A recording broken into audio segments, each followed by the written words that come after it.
En 1919, car oui, le traité de Versailles qui clôt la Première Guerre mondiale est signé le 28 juin 1919, le 11 novembre 1918, c'est juste l'armistice. Pour rappel, un armistice, c'est l'arrêt des combats qui peuvent reprendre à tout moment. En gros, c'est un cessez-le-feu. Donc, en 1919, à Versailles, l'Allemagne est jugée responsable principale de la guerre et doit payer d'énormes réparations aux vainqueurs, équivalent à plusieurs milliards de Deutschmark, et l'Allemagne doit aussi perdre des territoires, la lançant dans une grave crise économique et existentielle que seul Hitler arrêtera au prix de millions de morts. Au plus grave de la crise, il faudra 1000 milliards de Deutschmark pour avoir l'équivalent d'un seul dollar américain. Aujourd'hui encore, on incombe à l'Empire allemand seul la responsabilité de la Première Guerre mondiale. Mais est-ce vrai? L'Allemagne est-elle seule responsable de la guerre? Eh ben non, si je fais une vidéo dessus. On le sait tous, c'est l'assassinat de François Ferdinand d'Autriche le 28 juin 1914 qui déclenche la guerre. Car oui, l'assassinat n'est pas la raison, c'est juste l'étincelle qui met le feu aux poudres, mais c'est tous les Européens qui ont mis la traînée de poudre menant au baril qu'est l'Europe.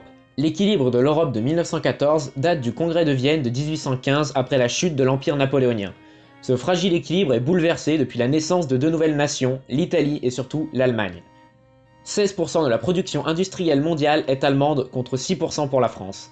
L'Allemagne produit plus d'acier et engagera plus de 13 millions de soldats, soit autant que la France et l'Italie dans le conflit. Le Kaiser, Guillaume II, lance la fabrication d'une immense flotte et mobilise la première armée du monde. Mais l'Allemagne, née en 1871, s'est lancée tard dans la conquête coloniale et n'a que peu de colonies, et pas les meilleures comparées aux géants colonisateurs que sont les Français et les Anglais. Cette superpuissance germanique inquiète les Français, qui veulent leur revanche après la perte de l'Alsace-Moselle. Oui, la Lorraine reste française, c'est un abus de langage. Les Anglais aussi ont peur de perdre leur hégémonie navale et de voir un rival trop puissant en Europe, les Anglais veillant toujours à un équilibre des puissances continentales.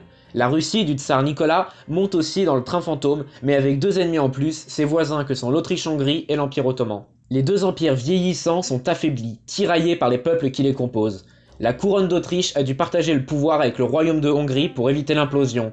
L'Empire ottoman est surnommé l'homme malade de l'Europe. Il recule contre les Russes dans le Caucase, en Afrique contre les Italiens en 1911 et dans les Balkans face à une alliance de Serbes, Grecs et Bulgares en 1912.